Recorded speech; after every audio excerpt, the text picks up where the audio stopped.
नमस्कार, बहुत स्वागत है आपका न्यूज़ 18 के डिजिटल प्लेटफॉर्म पर। मैं हूं प्रशांत कटारे और बात आईआरसीटीसी और उस पर बने करोड़ों अकाउंट से जुड़ी एक बहुत बड़ी खबर की। दरअसल घर बैठे आईआरसीटीसी अकाउंट से टिकट बुक कराने वालों के लिए ये बेहद बड़ी खबर है। अगर आपके अकाउंट से टिकट बुक नहीं हो रहा है तो एक बार आप ज़रूर चेक कर लें। कहीं ऐसा ना हो कि आईआरसीटीसी ने संदिग्ध एक्टिविटीज़ की वजह से आपके अकाउंट को डीएक्टिवेट तो नहीं कर दिया है। अगर ऐसा है तो आपको फिर KYC करानी पड़ेगी।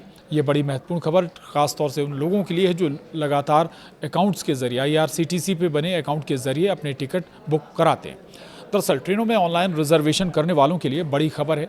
Indian railway catering and tourism corporation IRCTC ने एक साथ करोड़ों लोगों को झटका दिया है। अब ये घर बैठे राजधानी वंदे भारत समेत किसी भी ट्रेन में ऑनलाइन रिजर्वेशन नहीं करा पाएंगे।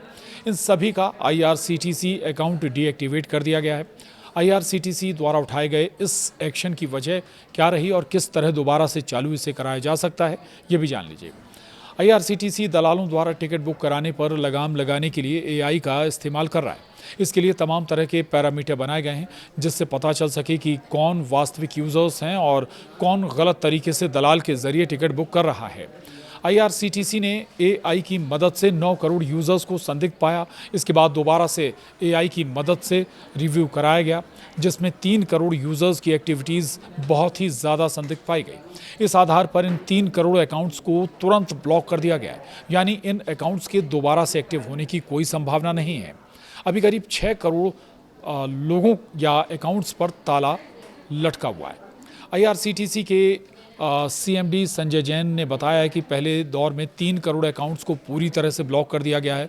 अब 6 करोड़ यूजर्स के अकाउंट संदिग्ध प्रतीत होने पर इनको डीएक्टिवेट कर दिया गया है। फिलहाल इन अकाउंट्स से टिकट बुक नहीं कराया जा सकता है, यानी इनको ब्लॉक भले ही नहीं किया गया है लेकिन किसी भी तरह इनका इस्तेमाल नहीं किया जा सकता।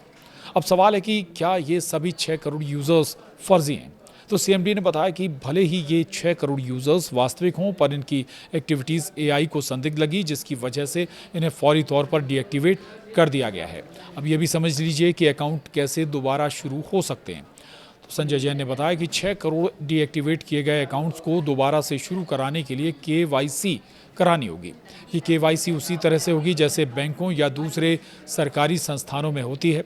KYC कराने के बाद इन अकाउंट से टिकट बुकिंग समेत दूसरे काम पहले ही की तरह किए जा सकते हैं। यानी करीब 3 करोड़ जो अकाउंट हैं वो पूरी तरह से सस्पेंड कर दिए गए हैं, जबकि 6 करोड़ अकाउंटों को अभी भी कहें तो डीएक्टिवेट किया गया है। वो दोबारा एक्टिवेट हो सकते हैं लेकिन उसके लिए KYC करानी होगी। और ये सारी प्रोसेस इसलिए की जा रही है कि बहुत सारे ऐसी एक्टिविटीज़ अकाउंट्स में हो रही थी जो ठीक नहीं लगी। एआई के ज़रिए दरअसल आईआरसीटीसी ये पूरी एक्सरसाइज कर रहा है। और आईआरसीटीसी से जुड़े और फैसलों के लिए या और एक्शन के लिए आप जुड़े रहिए, जानकारी के लिए जुड़े रहिए न्यूज़ 18 के डिजिटल प्लेटफॉर्म के साथ। नमस्कार।